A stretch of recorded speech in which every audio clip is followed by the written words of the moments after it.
And hello, welcome to the show. It is Thursday, August 26th? Yeah, it's August, right? Yeah, August 26th, 2021. Welcome back to another exciting episode of The Ram Show. Hello, Zach. Yep. How are you? Average. Oh, yeah, that's right. Yep. So, I saw that you sent my package off today. That Cool, awesome. Would you mind dropping in the actually, you know what? I'm curious. Nah, just say it on they stream. said expect it tomorrow. Not that. How much was it to ship it? $12. Oh, that's it? Yeah. Oh, dang, that's way less than I thought it was gonna be. All What right, did you think it was gonna be? I don't know. I thought, Well, just standard ground, by the way. yeah. Well, okay, so I can kind of see part of this like slip that you've got here, right? That you sent me. And yeah? this looks kind of like, I can see the total right here, right? And it sort of looks like maybe a 6, so I was thinking like $60? No. So, I don't even anyway. think air would have been $60. I don't know. Oh, hold on. Sorry. That's probably better. I had the headphones and the speakers on, so I don't know if you were like hearing an echo there or not. Anyway, actually, Discord might be pretty good about canceling that out. Actually, most of these like chat softwares are. So, anyway, Not Zoom. what were you using Zoom for? I work at a corporation. Corporations love Zoom. I thought they liked Microsoft Teams. Well, they like that too. Oh, that's right. You guys use use Microsoft stuff, don't you? Mm-mm. No, I I use Zoom. well, as opposed to I'm sorry. You guys use Microsoft stuff as opposed to like Google stuff, right? Yeah, but not for this kind of thing. Mm. Well, so what I was going to say is like, so Google has, their own suite of software, right? And one of their offerings is Google Meet. So, which we is, don't use it. yeah, that's what I primarily been using actually. Look, there's nothing wrong with Zoom. I think it's a decent program. They had some bumps there at the beginning. I think it sucks. You think it sucks? Have you tried Google Meet yet? No, but it probably also sucks. It's pretty decent. It's not horrible. It's not as feature rich as a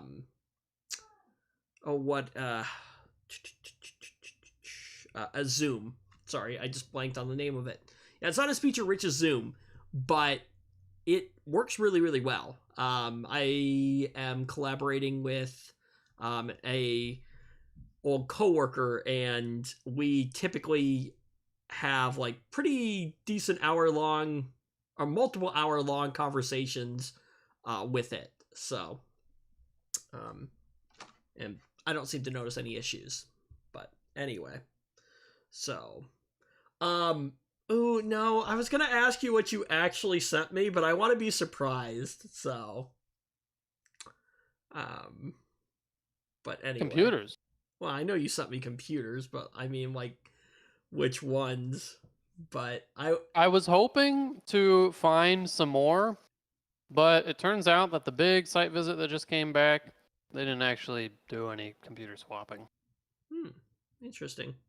Do you expect there to be It's like, more? ooh, what's going to be in the trash today? And there was nothing in the trash. Do you expect there to be more? Oh, absolutely.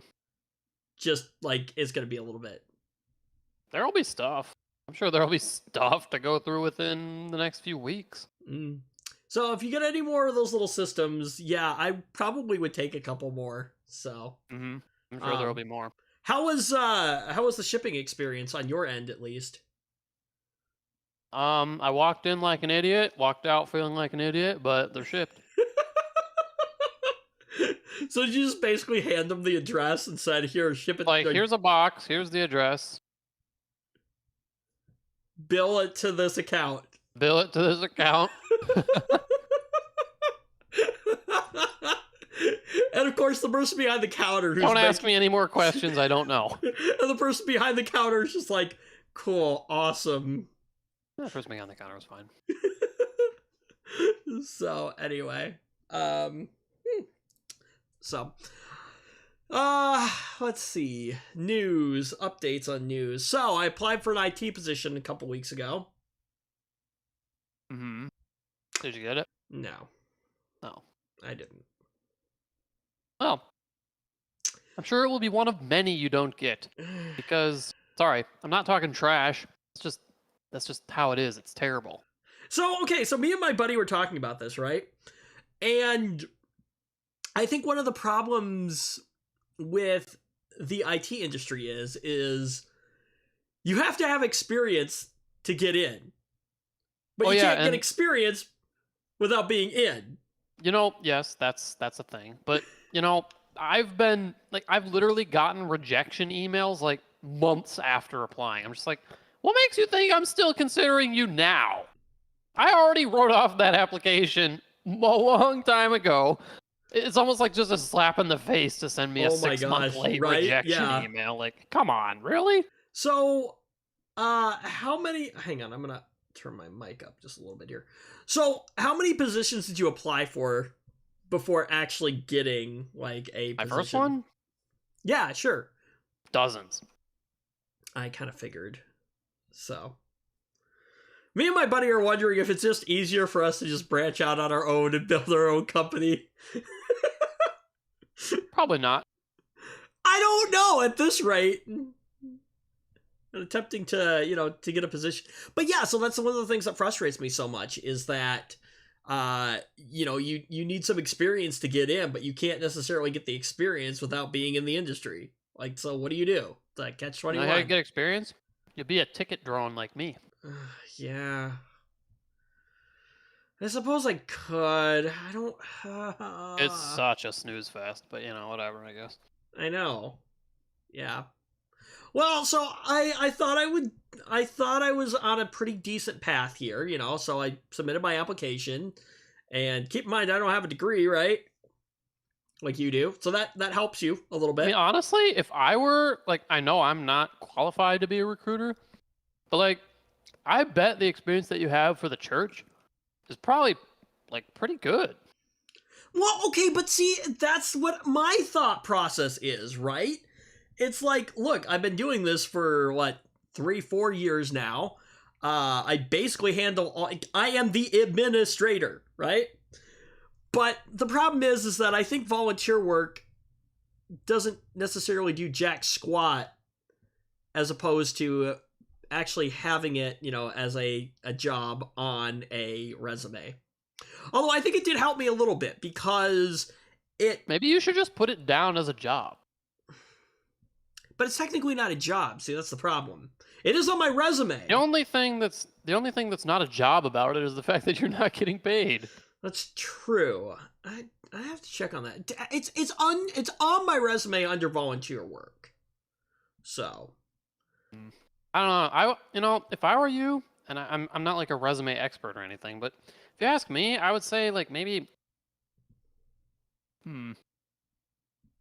maybe you need to reword that volunteer work, because maybe I don't know, maybe you just get dum-dums who read that and just automatically discount everything that follows just because it says volunteer work instead of job. Well, I've got some resources that I can reach out to and actually see, I might be able to. There might be something that I can do with that. Yeah, I don't know. Anyway, but I think to some degree it probably did help me though, because so my buddy applied, right? He has a college degree. I don't know him what. Let me guess, he didn't even get an interview. He did not. No. Not even a phone interview. So I got a phone interview, right? And then I got an in-person interview. So I thought I was doing pretty decent. Oh wow. Yeah. And then come to find out that they decided to hire somebody else, but every time that I've been called back after the interview, I got the job. Even if it wasn't to get the job right away on my callback. You're not making me feel any better. Well, what I'm saying is, if you got called back after the first phone interview, you were probably pretty far. Yeah, like I said, I got an in-person interview. I don't know how many other candidates there were for that position, but anyway. Yeah. I don't know. My guess would be is that they probably had somebody who had some actual, like, work experience, or probably had, maybe they knew somebody. You know, that's a possibility. So, I don't know. It really sucks trying to find a job. It's horrible. It's really horrible. Yeah.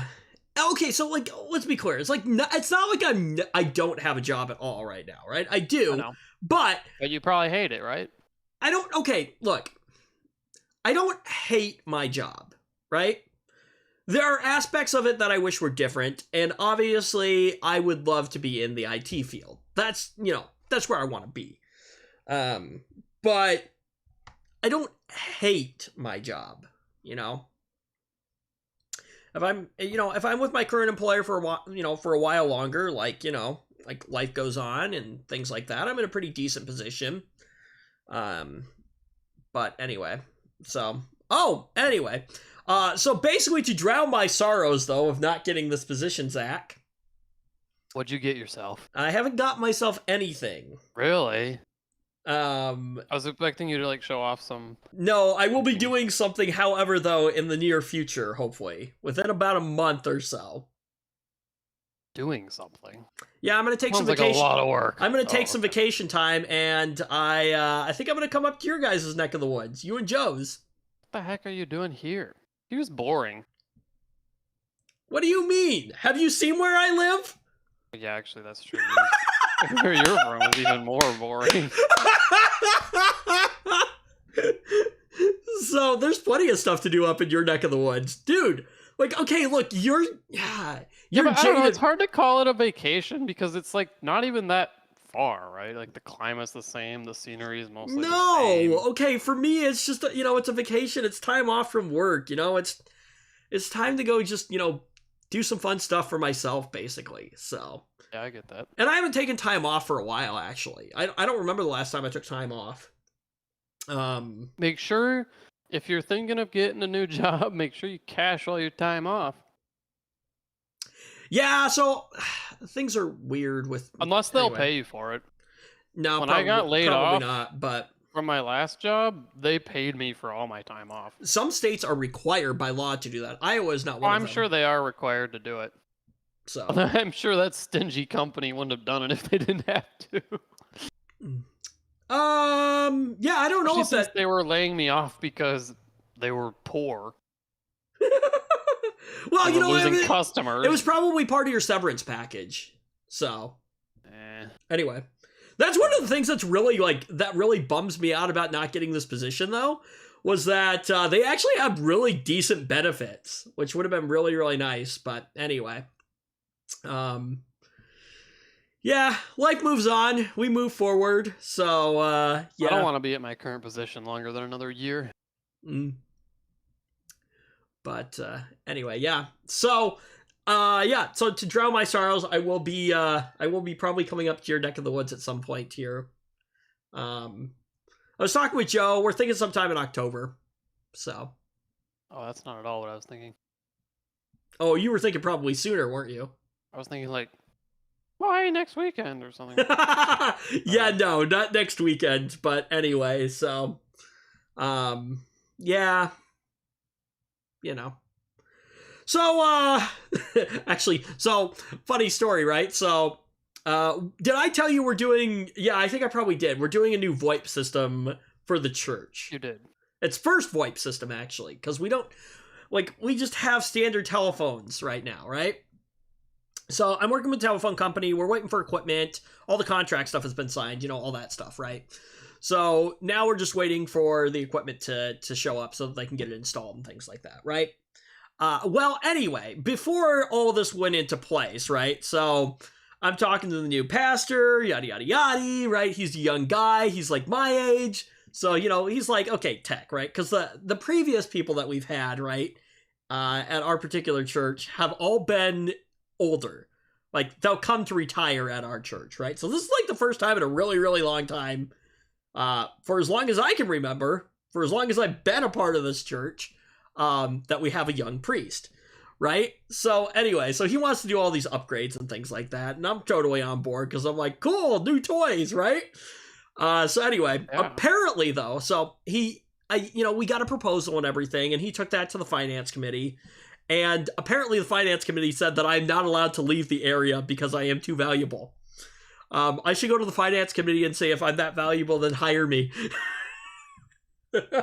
Wait, how are they allowed to tell you what you can and can't do when you're not even on their payroll? It was a joke, but, Oh, I was like, what?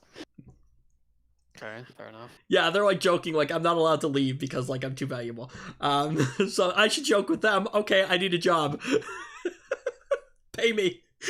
Look, tell them, heck, pay me for like a day just so I can put it on my resume. It's a job and not volunteer. Yeah, see, okay, I don't know if I could work something out like that or not. I possibly could. I don't You know. could definitely have those people as references. Oh yeah, Now, I'm not sure that those would be good people as like technical skills references, but certainly Well, okay, so other things. here's the thing. So there is basically the guy that does everything with me, right?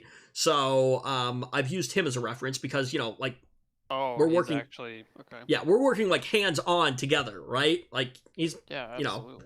he's my right hand guy basically, right?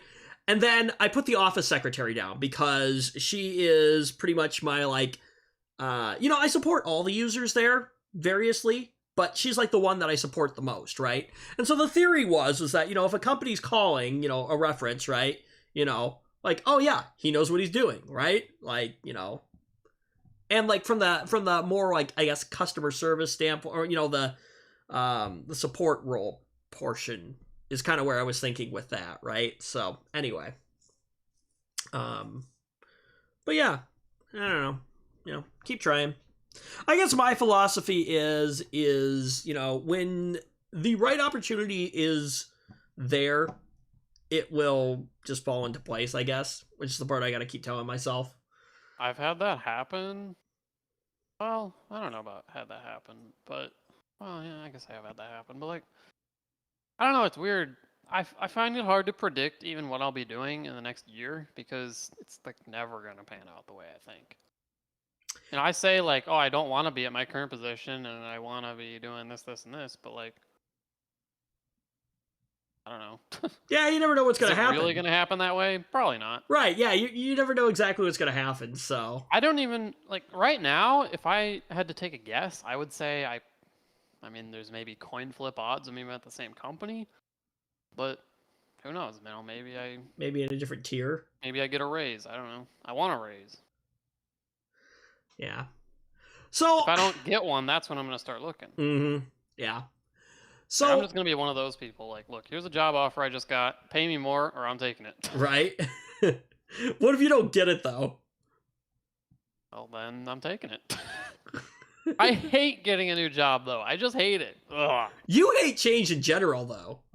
Well, there's a lot of things that go into getting a new job. You got to learn new people, new processes, new programs. You're right. That's true. I don't know. I'm not as bothered by it as you are. New workaround, new everything, new. What can I get away with? Like, come on. You got to learn all those things again. Whose opinion matters? Wait, hang on. I thought the number one rule in any company was not to make the IT people mad. Oh, no. I'm talking about what I can get away with the other IT people. Oh. I wonder why my computer mysteriously doesn't work anymore. Oh, no. Not like that. You know what? I would love to hear stories of like people who have been at like a company, right, in the IT department, right? And like the management just like made them mad or something like that and they left, but like before they left they like destroyed something. You could probably get into legal trouble by doing that. Honestly though, okay, I bet there are tons of scenarios in which the IT department was extremely important, but management were dum-dums and didn't realize how important they were and treated them like trash until they were just like, fine, bye, and then just hung management high and dry to try and find someone to do IT work for them. And then, I mean, well, you know how IT work is. You bring in new people, and it's not just like, they can day one do the same job, right? Right. Okay. So Perhaps this company's IT systems were like held together by duct tape and rope. that sounds like a place And, I know. they come in and they're like, "Oh my god, what is this? I don't know anything." Okay, This so stuff is all held together by like voodoo one magic. of my dude, legitimately, one of my previous employers is like that. Same, me too. I'm gonna send you. That's like my last job. That's why I said those 3 people who are left, especially one of them, they cannot get rid of him or they are screwed. Because, Okay, so those 3 people held that IT together. I just sent you a message, right? Voodoo magic. I just sent you a message with the company. Don't actually say it, right? Because I don't want to like. Oh yeah, I remember that. So anyway, this particular entity though, we would joke that if they wanted to clean some of the stuff up, that you would literally have to unplug cables and have another person like watching stuff just to see, like, is everything still working or is it not working? And like, oh, stuff stopped working. Okay, we need to plug that cable back in. Yeah, so you guys took it works. Don't even breathe in that direction. So the way that the IT team works in that particular entity is kind of like, so there's a problem, right? And they kind of put a band-aid over it, right?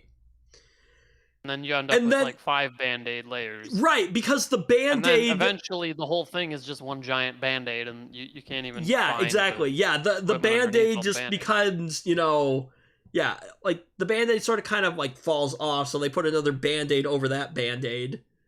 And then, and then they're starting to fall off. So yeah, you're right. Yeah, so it keeps going over and over and over again. The operations of that particular entity surprised me, that it operates, at all sometimes. It's kind of, yeah, like you said, it's like voodoo black magic where it's like, I don't know how. I mean, eventually you just reach a point where you're just like, I don't know why or how this works. I don't even know why I'm doing it anymore. It just works. And this particular entity, there is a very critical department that management just kind of like ignores. It's like, guys, do you understand how important these people are? Because I don't think you do. So there's the department right there, right? Mm-hmm. So again, I'm not gonna say it on stream, but Zach, you could imagine how important that particular department is to that particular entity. I can, yeah. Yeah. So there's equipment in that particular department that just like it's on the fritz of not working at all. Basically the equivalent of the finance department at a bank. Yeah. It's pretty important. That's a good analogy right there, yeah. So anyway, yeah, no. But yeah, it's like, this is the department that, like at the end of the day, is kind of the major reason for why this particular entity exists, and you're ignoring it. I mean, really, I don't know. I guess when you start looking at smaller organizations, yeah, sometimes. Okay, but it's like not necessarily a small. Well, okay, so I guess it's weird. So it's not like this particular organization is owned by another organization that owns like a lot of other. Or were they purchased? Oh yeah. Okay, so that would still kind of fall. Multiple times, mind you. But I'm thinking like, I mean, sometimes when you look at IT at a small organization, it's just like a couple of ragtag dudes and some computers. I'm not exactly sure, but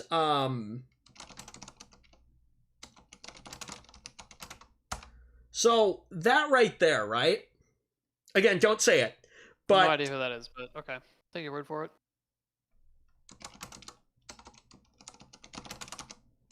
Doesn't matter. You know what that is, right? Yeah, I know what that is. Yeah, that the line above that is the company that owns that, right? Well, isn't that cool? And somehow they are related to like the company that like owns that particular entity now that I used to work for. Yeah, but again, I mean, if you It's more on it's more on a local level. if you walked into their office and were like, "Hey, I'm from, wherever," they would be like, "Huh? Yeah, I'm sure. Yeah. Oh, that little blip on our map. Oh, okay. Wow, I thought that was a piece of dust on the screen." Yeah, you're right. So anyway, But... like, what are they gonna do? Okay, so let me ask you this, right? Okay, so you have a college degree in IT, right? Yeah. I don't. Okay. But do you really think here's okay, hang on. So, and I've said this before. I really think. Is it? Well, okay, not yes and no. So, hang on. So, I really believe, right, that like, look, education is a good thing, right? There's no reason why you shouldn't go get an education, right? I'm not saying that, but you can be successful in the IT field without a college degree. Yes. How much of what you have learned in college do you apply on an average everyday basis? Probably, well, not a lot, to be honest. And how much of that? I mean, it's how much like of that has been on-the-job training? It's more like you get a foundation, I guess, and then I don't know, kind of make up the rest as you go. See, so this is one of the things that, like, about like at least when you start out as a ticket drone, where so many people start out. That's true. I honestly hate. Blech. Here's one of the things about it's like earning your stripes, right? I know, it's so. I feel like I'm a grunt in the trenches. See, like, I know that, like, that's probably where I realistically need to look if I want a job in IT, but, like, I don't. I mean, look at like a tier 2 role or something. I don't know. But okay, so here's the thing. At least you're like a grunt captain or something. Here's the thing, right? Is like, okay, you know that I am capable of being a tier 2 support agent. Yeah, you have to convince a dumb recruiter that you can. I know. That's the problem, right? There are a lot of very talented people in the IT field that don't have degrees. It's just that they made a name for themselves on their own. But I wish that recruiters would look at that, where it's like, look, I think that the hands-on experience, right? Yes, okay, school can teach you the fundamentals, right? But just because you understand what the fundamentals are, at least in IT, I think, doesn't mean that you can go perform that task. Totally. I think that especially with how fast IT moves, right? Yep. I think that hands-on experience is way more important. Mm-hmm. But our society doesn't look at it that way. They're like, ooh, this person has a piece of paper, and this person doesn't. Which is frustrating. But again, like, dumb recruiters are dumb. Yeah. But I think that, and I don't think it's just the IT field. I think it's, it's a lot of other fields too. I think because of that, companies pass on a lot of really good employees, I think. Because probably they don't, they don't do well academically. They don't do well academically. But it doesn't mean that I don't know the material. I know the material, and I know it well, and I know how to do it. So, look, okay, I don't know everything, right? There is still a lot in the IT world that I can learn. Right? Mm-hmm. I don't know JavaScript. I don't know Python. There's a lot of deeper networking. Yeah, there's a lot of deeper networking stuff that I don't understand. I want to understand it, but I don't. You can do certs, but I don't know. Personally, I don't really want to go to work 40 hours a week and then go home and do more. Here's the problem with the certs, right? Here's the thing about the certs, though, is again, it's kind of like. Yeah, I know. It's not necessarily the effort, right? But it's kind of like college in a way too, where it's like, like, what is, Zach, okay? What is the transfer speed of USB 3.0? You don't know? I don't know. Isn't it 6 gigabits? I don't know. Pretty sure it's SATA 3 speed, isn't it? I'm gonna look it up. It probably is. But okay, hang on. There's my point right there. If I really need to know. Oh, it's 4.8 gigabits. Ugh. Okay, fine. But here's the thing. If I really need to know that, I can just look it up. But when was the last time that your employer came to you, right? It was like, oh, Zach, what's the transfer speed of USB 3.0? Never? Look, the only thing I need to know is that blue plug faster than black plug, okay? Blue plug fast, black plug slow. Who would have thought? Hey, Zach, which one's faster? USB 1? Or, well, actually, I don't even think it was called USB 1. Like, first gen USB 1 or third gen USB? Or, yeah, first gen USB or third gen USB? Which one's faster? Come on. Yeah, no, that's my point. 2 is bigger than 1 and 3 is bigger than 2. It's also bigger than 1. It's probably faster. It's probably newer, and it's probably the superior technology. Oh. Okay, so what's the point? My point is like, again, it's like, it's like having a college, like it teaches you, yes, the fundamentals, right? But like, again, when are you ever going to flip and use those Yeah, okay, I shouldn't say that. You'll use some of those fundamentals, but again, why do I need to know what the transfer rate of, USB 3.0 is? When am I realistically ever going to use that in my, I'm sure somebody in the IT field does, right?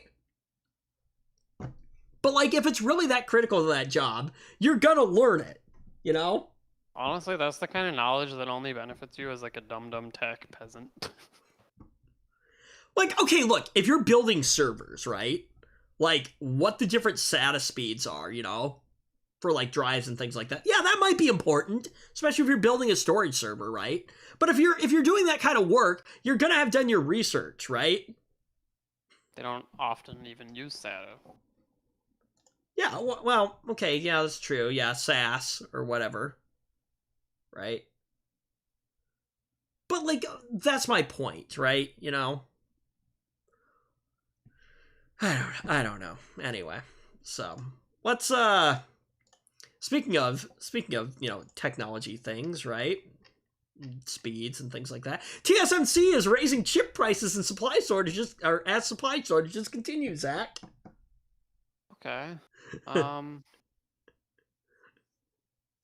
CPU more money. Bad time to buy computer. Or build one. It is a horrible time to build a computer. It's been a horrible time to build a computer. Hey, well, around Christmas time we'll get new Intel. That'll be good. Look, I think Intel's... they talked about... Are we talking about that today? Honestly, I have no idea. I don't know. No, I don't think so. We can, but hang on. Let's touch on this. So TSMC is the biggest chip maker in the world, and the company responsible for the processors used by Apple, AMD, Nvidia, Qualcomm, and even some Intel products. Really? I thought they basically told Intel, like, nope, bye. No. Did they not? I think that... I think I heard something recently about some upcoming Intel products actually being made at TSMC. Interesting. Well, yeah, because I don't know, we'll get into it in a second. Anyway, although I do believe the line will be manufactured by Intel themselves. Which line? 12th gen. Oh, the 12th gen. 12th gen is pretty exciting, actually. Well, let's talk about it in a second. Hang on. So, anyway, TSMC's products are about to get a lot more expensive. The company plans to raise prices on its advanced chips by around 10% and less advanced products by about 20%. according to a new report from the Wall Street Journal. So this means that like computers and processors in general are just going to get way more expensive. Great. So now we have like a tariff, and then oh hey, also. You know what I wonder though? I wonder if this helps Intel if they're manufacturing their own stuff in their own fabs, right? Because Intel might be like, hey, look, we can sell it cheaper now. Anyway, semiconductor supply has become an increasingly important factor for major tech and automotive companies as chips continue to be hard to come by. Yeah, this probably means that car prices are going to skyrocket too. They're already pretty friggin' expensive. Yeah, they're going to get more expensive, I think. There are a lot of factors that go into the prices of phones, laptops, and game consoles beyond the actual bill of materials. Oh yeah, I didn't even think about that. Phones are going to be expensive too. So a 10 also already expensive. Oh yeah. Yeah. So a 10 to 20% increase in processor and SoC cost may not necessarily correlate to a similar jump in price for consumers. Okay, interesting. Raising the prices of what was already one of the most important and expensive components in a device. For example, two of the iPhone 12's three most expensive parts are its Qualcomm modem and A14 SoC. Means that we could be headed for price increases on some of the most popular devices in the world. Look, Apple's always going to take the chance to make their stuff more expensive, I feel like. I could be wrong. Yeah, except in this case, Apple isn't actually pocketing the profits. That's true. Pocketing the difference. They're just having to pay it to their supplier. Unless they raise the price. Unless they raise the price disproportionately more than the price increase from their supplier, sure, then they're pocketing it. That doesn't sound like something that Apple wouldn't do. Oh, absolutely not. So the Wall Street Journal report doesn't specify whether Apple will be hit by TSMC's price increase or if it will choose to pass those extra costs down to customers if it does see increased chip prices. I think that you're probably going to see that. I think most companies are not going to absorb that increase. They're going to just pass it on to the consumer, right? So TSMC is quite literally the only supplier in the world capable of making chips at the advanced level and volume that Apple needs to make its A series and M series chips for its iPhones, Macs, and iPads. Dude, wouldn't that be funny if there's just like TSMC's like, yeah, sorry Apple, like sort of can't make chips for you right now because like we just don't have the stuff. More semiconductor fabs. Well, if you think about it, there's TSMC, there's Samsung, and there's Intel, right? Maybe a host of other small ones in there somewhere. Additionally, yeah, but here's the thing. Regardless of, I mean, you know, ignore everybody else because everybody wants to be at TSMC for like the high performance stuff.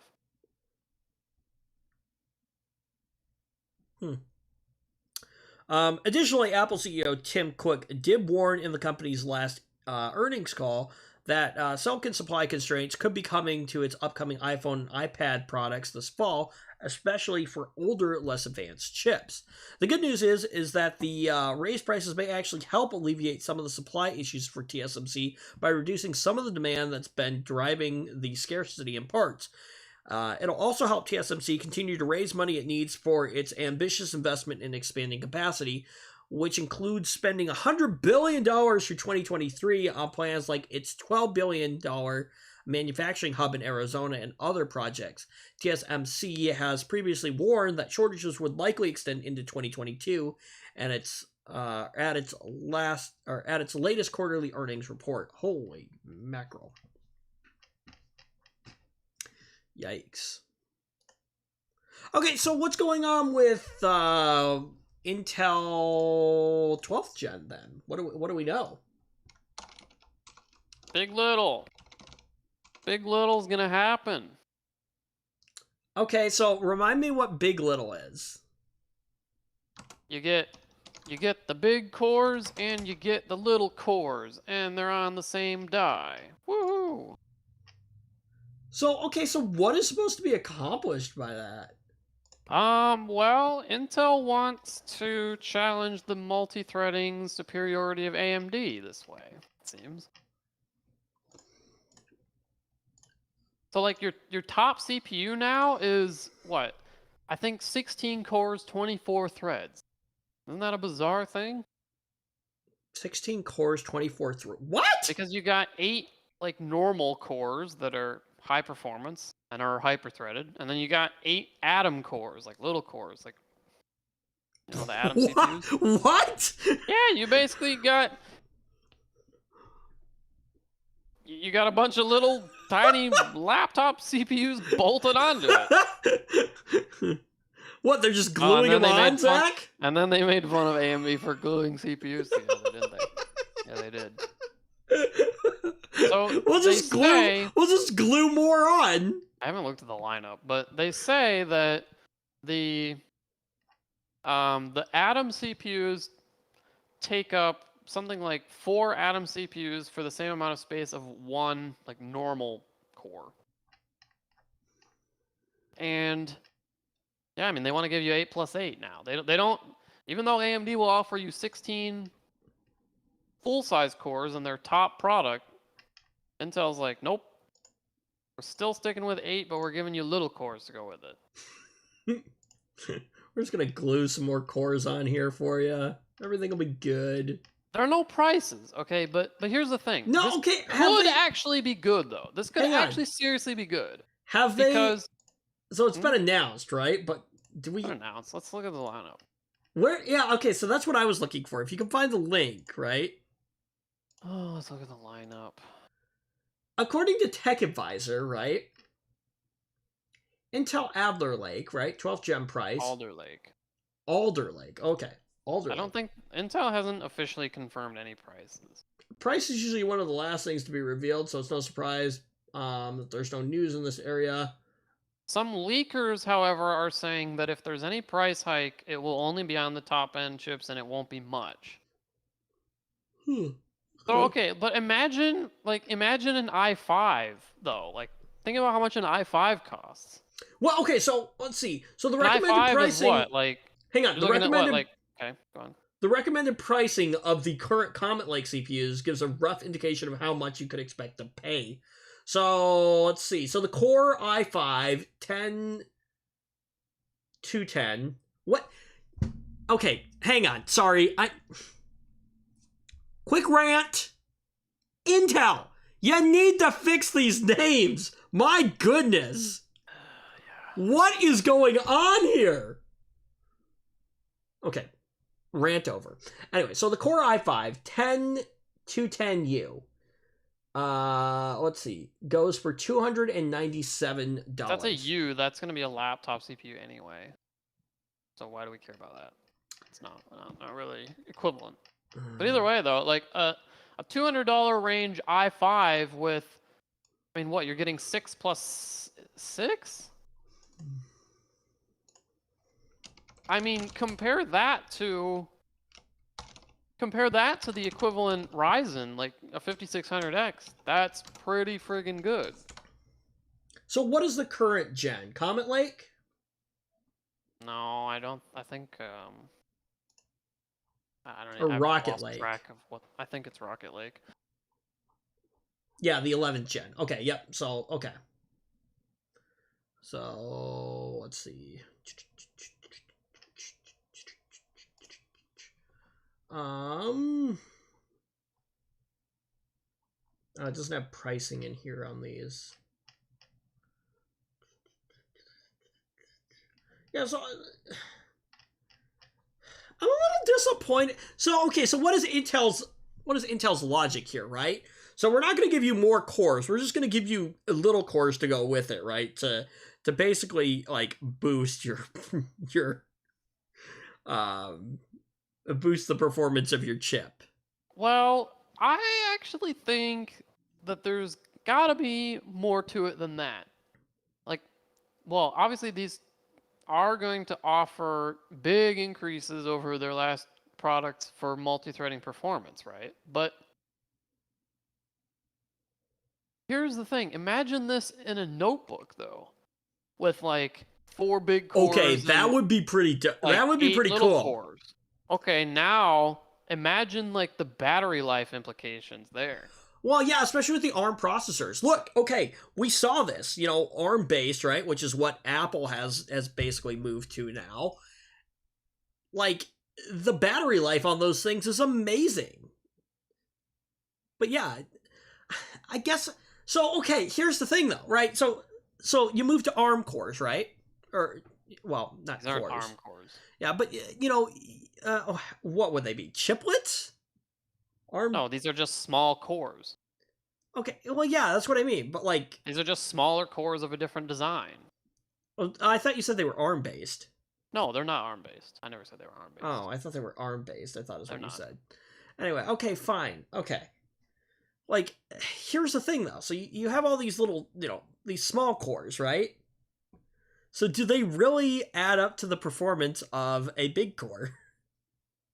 Well, I don't know what kind of performance can be expected from the small Like, cores. so but hang let's say this performance of the small cores is a few generations behind, or is about equivalent to a top core from of some generations ago. That's still pretty good. Imagine bolting like a 6600K onto your new i5, and then there you go. Here's your new CPU. Have fun. Here's my thing though. Is Like a 6600K is not half bad, right? okay. So realistically, the small I mean, cores. I'm sure that's such a Well, okay. gross Hang on. oversimplification of it. But So here's my thought process though, right? So okay, so you got the big cores, right? Right? And you got the small cores. So the small cores realistically are going to be more efficient, right? Power efficient, right? Than big cores, right? But when it really comes down to it, to get to the performance of a big core, performance, right? If they just built it with all like normal big cores, like okay, no. I think I actually thought of how I can put this to you. So, Intel says that a small core occupies 1/4 of the die space of a big core, right? okay, But obviously, its performance is far greater than 25% of a big core, right? So the point is not that. Well, obviously, there is no replacement for having some of those high-performance cores for applications that demand single-threaded performance. But in terms of multi-threaded performance, you're getting more bang for your buck on die space with small cores. okay, And I think fair. that's why they want to use this arrangement. Because, well, and obviously, their competitor has been winning in multi-threading for quite a long time. Well, yeah, that's because they figured out how to cram more So Intel wants onto the die at a smaller size. Come on, Intel. Well, no, they're just putting more dies together. But Intel wants to have its cake and eat it too, because Intel has. But okay, so here's even when Intel lost in multi-threading, they still held on for a long time in single threading. So they want to take back that first place in single-threaded performance and sprinkle on some little cores to try and give you an edge in multi-threading performance as well. Okay. Either way, we can't know whether or not this will work. But right, but okay, so here's we have to hope it does. It should. Right. I hope. Here's the thing though, right? So like, okay, so they're setting up the new processors in this arrangement, right? But like when it comes to actual performance, right?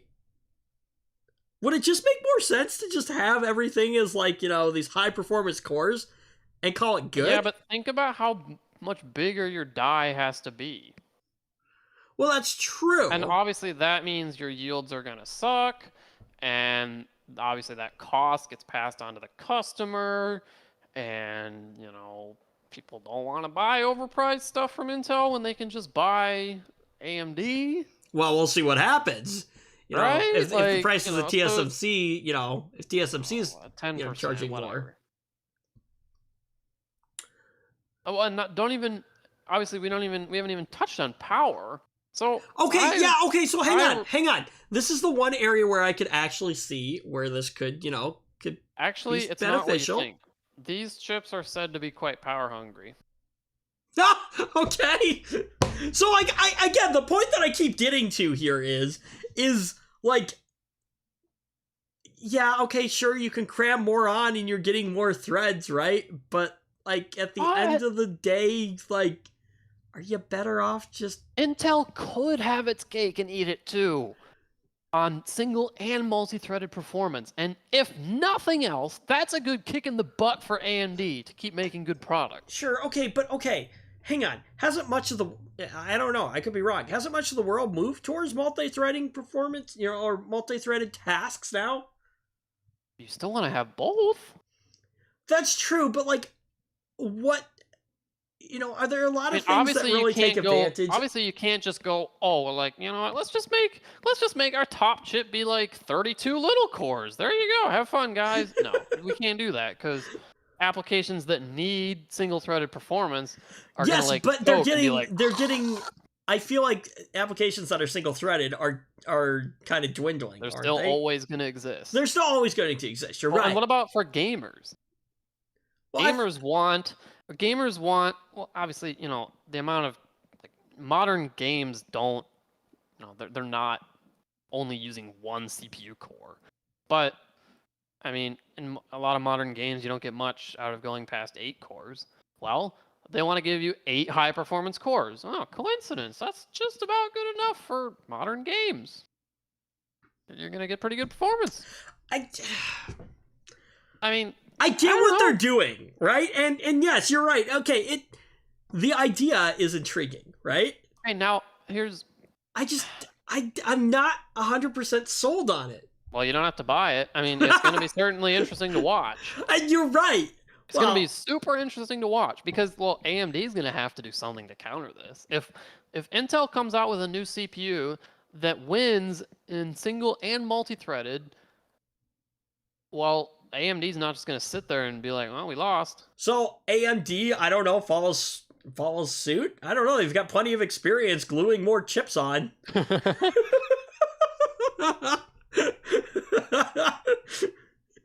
sorry. I had to throw that in there. I don't know. I don't have a clue, but either way, it's interesting. It'll happen this holiday season, supposedly. Supposedly this is to coincide with Windows 11. So here's where things kind of take a downturn. We got to talk about Windows 11 too. Here's where things kind of take a downturn. So if Intel's master plan works out, they want to give you more single and multi-threaded performance, right? Okay, well that's great, but well, here's the downside. More power. You have to use Windows 11. Well, actually, I don't think you have to use Windows 11, but they say that Windows 11 will bring, like scheduler improvements or something like that to, effectively utilize, obviously we have 2 different kinds of cores on our same CPU, so, Windows is going to have to know that, and it's something about, like, they want to tackle this problem of like of having Windows understand what things should be run where, essentially, right? So like, okay, this is just a background application. We're gonna throw it on a small core. This is a game. We need to put it on a big core. Oh, so does that mean that my processor isn't gonna Windows isn't gonna use just a random core for whatever weird background tasks it feels need to be completed? That would probably be bad. Whatever. Either way, Windows 11. You're gonna need a new motherboard, and here's probably the worst thing. You're gonna need DDR5, and it's probably gonna be expensive. Yeah. Okay. So yeah. Either way. Wait. Okay. Hang on. Hey, no. Okay. Hang on. What is Intel's strategy here then right now? Oh, we're gonna try to be more competitive, right? I think this is competitive. I mean, as long as the CPU. Okay, but hang on. As long as the CPU performs. Okay, but think about the upgrade. That's still a win. Hang on. No. Think about the upgrade path here, though. One, The okay, CPU I need to buy. performs, Hang it's on, still a win. hang on. I And need it's to a buy. win for No, everyone. no. I need to buy a new CPU. I need to buy. I need to buy a new motherboard. Oh, and to top it off, I need to buy new memory for it too. I can't even reuse any of my old components. Well, okay, look. Isn't like that's pretty much par for the course with Intel anyway. New motherboard. And that was come on. what. Hang on, that was what was so exciting But about AMD. We've griped about that, but AMD hasn't really been perfect with that either. You're right. They've actually kind of begrudgingly added more support for older motherboards. But yeah, I mean, I don't know, whatever. Look, okay, I'm running on like 2nd gen Ryzen, right? With this much of a shift, I'm not surprised to see a new socket needed. Like, come on. Yeah, probably not. If the next one requires a new socket as well, or new motherboard chipset as well, then I'm gonna complain. But this time, I'll be like, all right, fine, Intel, you have a pass. At least they're moving forward. You're right. I'll give them that. Look, okay, They're moving forward. They're making a big shift. Like this could be Intel's Ryzen moment. It really could though. Like when Ryzen came out, it was a complete radical departure from how CPUs were made before. Like, stupid AMD is gluing stuff together. What are you doing over there, AMD? Come on, that's not gonna work. And now look at us. Everybody who wants a high-performance desktop is buying a Ryzen CPU. Yeah. Saying. Well, you're not wrong. You're not wrong. I don't know. I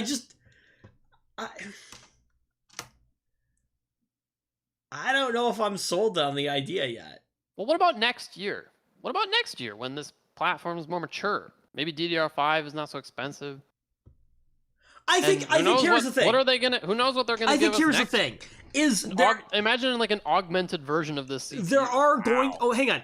There are going to be people who move forward with it, right? There's always going to be those people, right? And that's fine. But I don't want to pay to be a beta tester.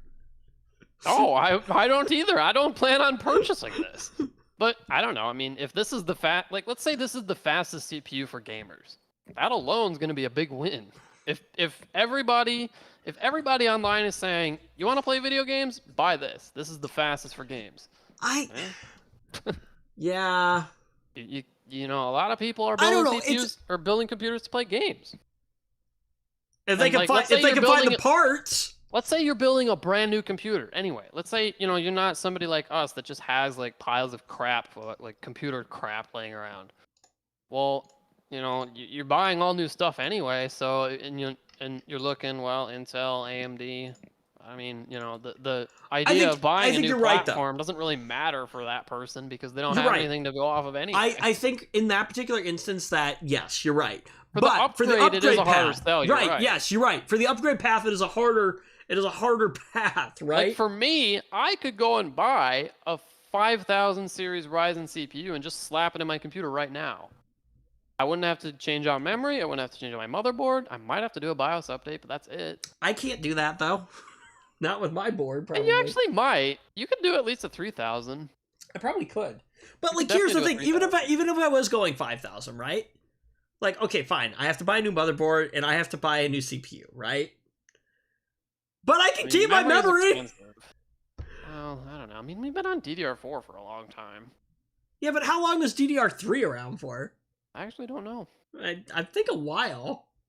I mean, DDR4 has been... We're going on like 5-6 years. Well, you have to think that... Like, yeah, I think when I built Redmond, obviously DDR4 has been getting faster. I think when I built Redmond, DDR4 was still relatively new, I think. Ish. Oh, maybe not. I don't think so. Either way, like, I don't know. Yeah. I mean, it's whatever. So, look, okay, here's what I say. Here's what I'll say, because I don't really know. As long as it's priced competitively. Here's what I'll say, because I don't know enough about it. Screw up by like raising the price, and then, you know, that'd be shooting themselves in the foot. That'd be like a Microsoft thing right there. Yeah, I know. Look, okay, here's the thing, right? It's an interesting concept.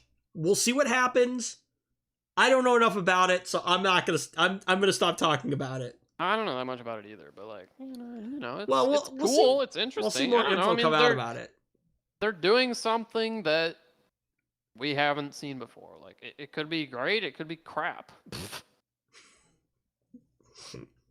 They seem to think it'll be pretty good though, because I mean, if you look at the lineup, almost all of these new CPUs that are coming out have, an X plus X, not just a big core arrangement. I don't know. It'll be interesting. I think we gotta wait for more information to come out. We need to wait for benchmarks to come out For sure. before By day one. Because also, like, the software support, it's gonna have to be there. That's gonna be an interesting thing too. If it's not there, it's gonna be problems. Because I mean, remember when the first Ryzen CPUs came out, and like, I mean, there were some problems. Well, even look at Apple though. Like, look at what Apple, and they're still kind of, I think, in some of that right now. Apple's product was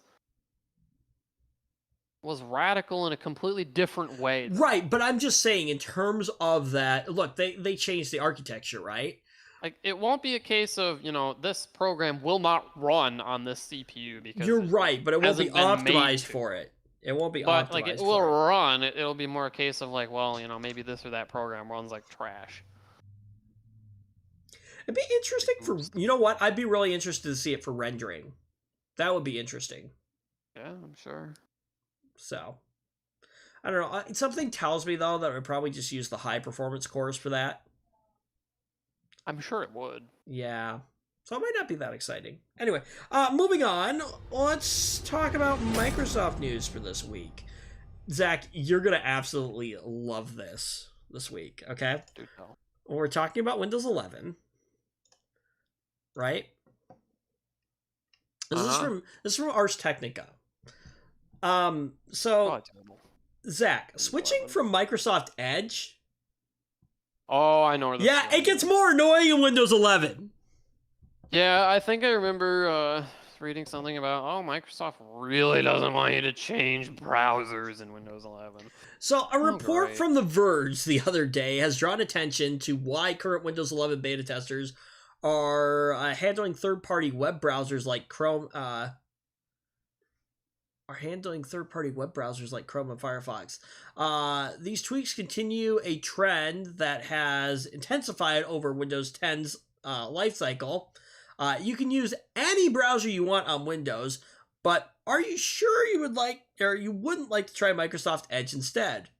Are you sure? Are you really sure? You're really sure about that? Are you really sure? Come on, please try Microsoft Edge. Come on, please. Okay, please. You know what I love? Pinky promise. Hang on. Okay, like if Edge is supposed to be the superior browser, right? Right? Hang on. Just follow along with me, right, Zach? Follow along with me, right? Hang on. So Edge is supposed to be a superior browser, correct? Yes. Okay. Microsoft wants you to think that anyway. If Edge is really such a superior browser, Zach, then why did Microsoft have to basically steal source code from Google to build a web browser?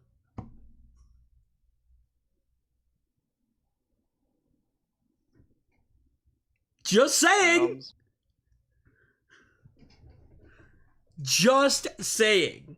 So if your browser is really that superior, then why is it basically Google Chrome?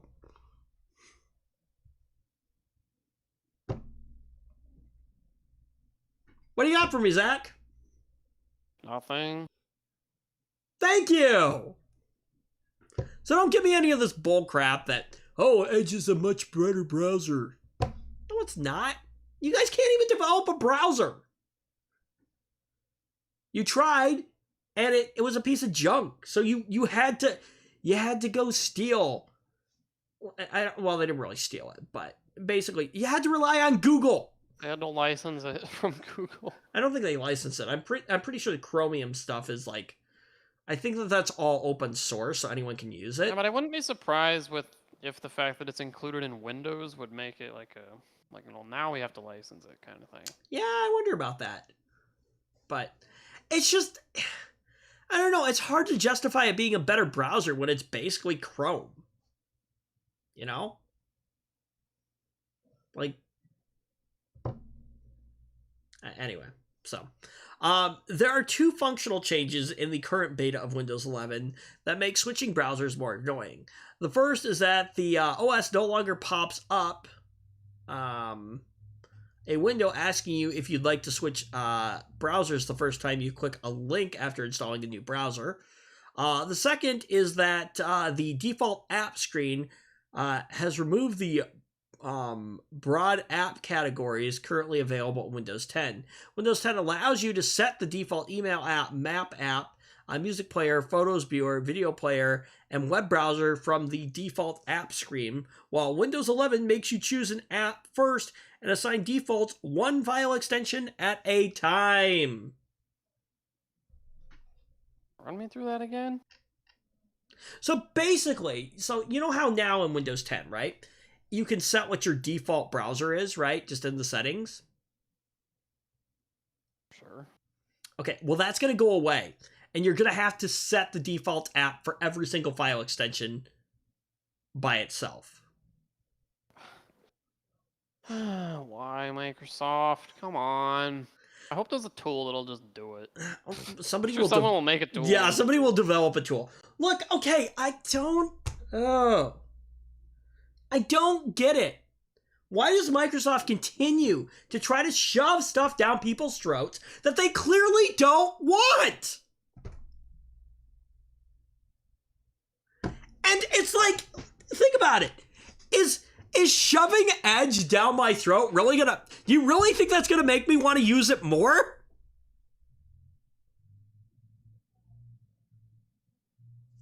No. Exactly! No, it's just gonna piss me off. It's gonna make me want to use it even less. You know, maybe it really is time to move to Linux. Linux doesn't do this kind of stuff. By the way, during the install of Linux, right? At least Debian. There is one checkbox that says, hey, would you like to send data to the developers? Yes or no? I know this is a foreign concept, Zach. I know it's a very foreign concept. But what do you think happens when you don't check that box? Nothing. No, I'm serious. Like, nothing. No data is sent.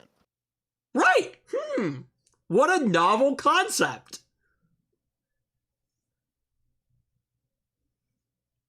Shrug. Whatever. Anyway. Ooh, man.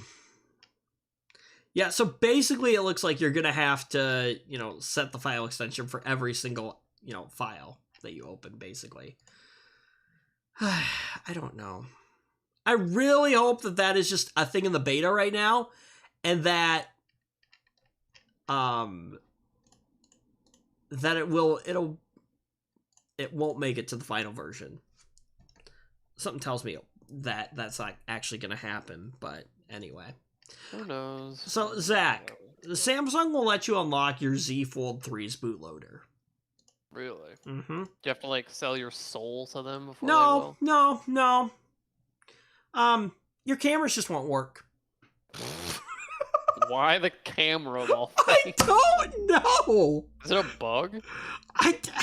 So Samsung seems to be trying to discourage users from modifying the software on their new Galaxy Z Fold 3s, or 3s, excuse me, giving them a message that unlocking the phone's bootloader will render the phone's cameras unusable. What? Why? I don't know. It's not the first time we've seen phone manufacturers pull this sort of trick, but it seems to represent an escalation in Samsung's fight against its users who want to gain complete control over their phones. Okay, hold on.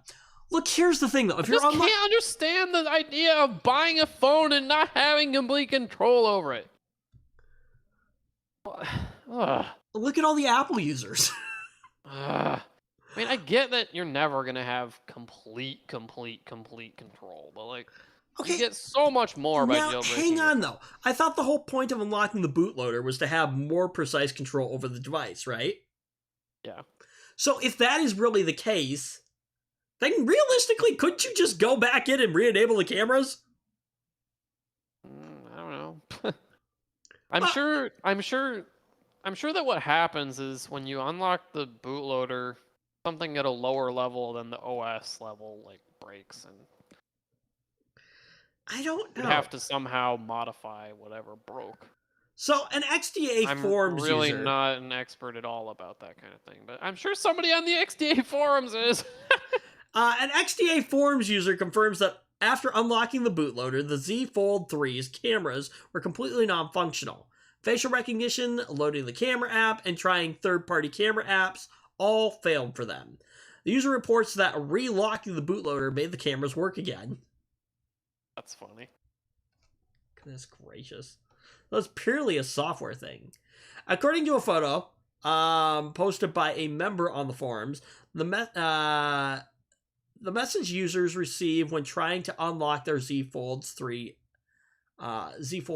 bootloader reads, unlock the bootloader to install custom operating system software. Doing so will cause the cameras to be disabled and may cause your phone or apps to stop working correctly. To prevent unauthorized access to your personal data, your phone will be factory reset, which will erase all data, including files and download apps. Volume up, yes. Unlock bootloader, which may void your warranty. Volume down, no. Do not unlock bootloader and restart phone. Man, I'm really sad that OnePlus went to hole punch cameras on the front of their phones, but man, they do let you unlock the bootloader straight from the factory. Mad props for it. Yeah, I don't know. And if anything gets me to buy another one of their phones, it'll be that. Anyway, so a factory reset is generally standard after a bootloader unlock, and and is the possibility of a voided warranty. Well, this may be an escalation. Samsung has previously had a somewhat unfriendly stance towards modders. Samsung's Knox documentation says that if you root your phone and flash it with an unofficial Android build, anything having to do with its Knox security will be permanently disabled and will only be restored if you replace the phone's hardware. This means that if you root a Samsung phone, features like Samsung Pay, and Secure Folder won't even work again. Or won't ever work again. To be clear, this doesn't happen if you just unlock your phone's bootloader. It only occurs after you make changes to the phone's OS. Though doing so is the main reason to unlock your bootloader, so it's perhaps a distinction without much difference. While that's certainly more destructive and permanent, you could also argue that it's not unreasonable to give up Samsung Pay and Secure Folder if you really want root access to your phone. No. My phone, I should be able to do what I want with it. Agreed. I'm not going to, but I should have the option if I want to. Let's see. Giving up your ability to take pictures is a much bigger ask. Plus, unless Samsung's changed how Knox works, rooting your Fold 3 after unlocking it will also shut down those features, leaving you with a phone that has no cameras, no NFC payments, and no secure folder. But you can take any sensitive pictures anyways. I can do NFC Pay on my phone. No problem. I didn't even have to do any black magic to unlock the bootloader either. There's just like an option to do it. Yeah, I don't know. There are some ways in which turning off features for rooted users makes sense. In the case of Knox, the phone doesn't know what code is running on the phone, so it can't make any promises of security. In the same vein, it wouldn't be unreasonable if Samsung didn't let you use the Fold 3's facial recognition unlock feature. But it's hard to see how turning off the cameras entirely is anything but a punishment for users who want to mod their phones.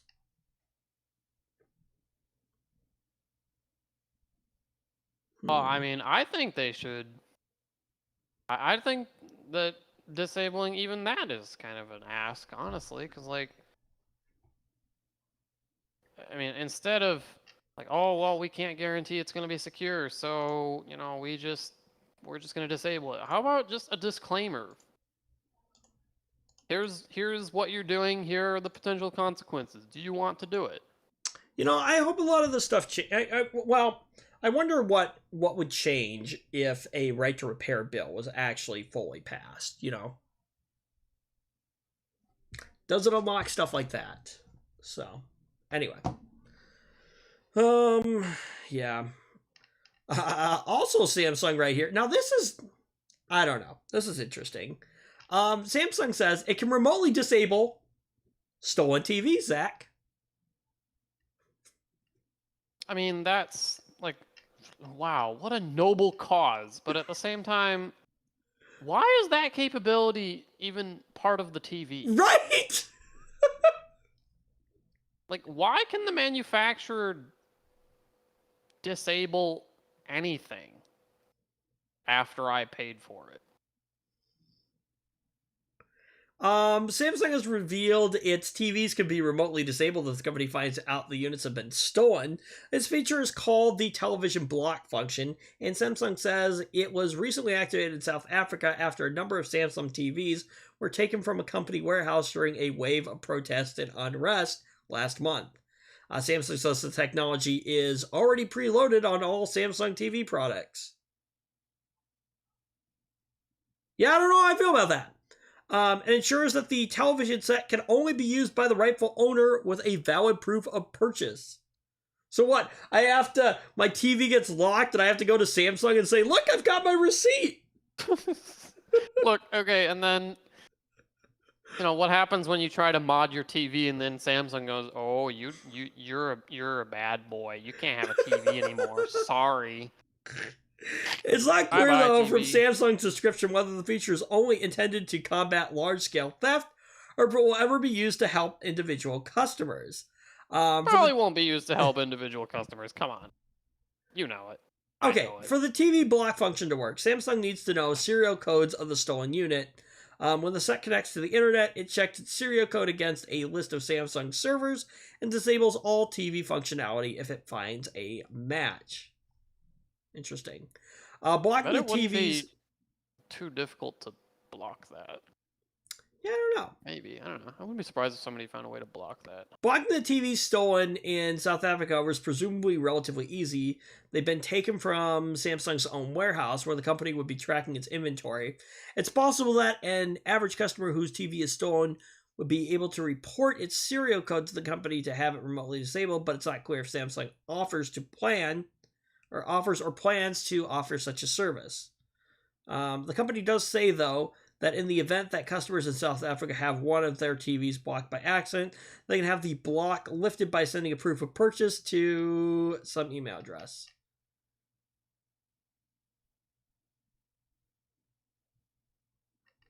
Interesting. And finally, let's see. Remember the whole Note 7 fiasco, Zach? Oh, the one that blew up, yeah. Yeah. Well, Alaskan Airlines evacuated a plane after a phone burst into flames.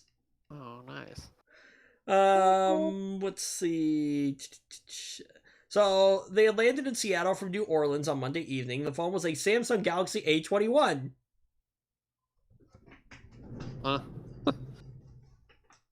Which may happen to actually be... Actually, no, I think this is the A20. Let's see, what is this thing?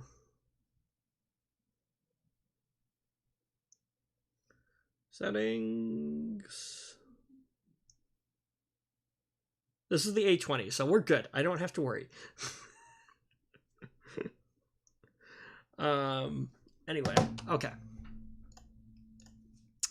After much digging, I can tell you that the phone was burned beyond recognition. Yeah, I can imagine. However, during an interview with one of our Port of Seattle police officers, the passenger volunteered the phone was a Samsung Galaxy A21. Again, we could not confirm it by looking at the remains of the device. The plane's crew used fire extinguishers and a battery containment bag to stop the phone from smoking. Passengers were evacuated from the plane via the evacuation slides due to hazy conditions inside the cabin. Yeah, I can imagine. Dude, if a lithium-ion battery goes off, it's like a smoke bomb, dude. And 2 were treated at a local hospital, spokesperson said. A Twitter user who said they were on the flight described the cabin as like a smoke machine. Yep, I can imagine. I have set off a battery before by accident, and it is not pleasant. It smells really bad too, Zach. I can imagine. Yeah, while the situation may bring to mind Samsung's recall of the Galaxy Note 7 over fears of exploding batteries, it's unclear if any sort of common defect with any model of the A21 just yet. There have been many isolated incidents of phone batteries catching fire across many different brands. As for why these batteries can catch fire, there's an explanation of why. I don't know. I wonder. Sometimes they bulge, and I don't know if that's enough. Like, you put pressure in just the right spot where it, like, it was like, and it like goes up. So anyway, but yeah, cool. All right, well, that's what I've got for our show today. So yeah, anything else to add, Zach? Probably not. So anyway, yeah. Well, thanks for joining us. If you enjoyed it, thumbs up, thumbs down if you didn't, all that fun stuff. And yeah,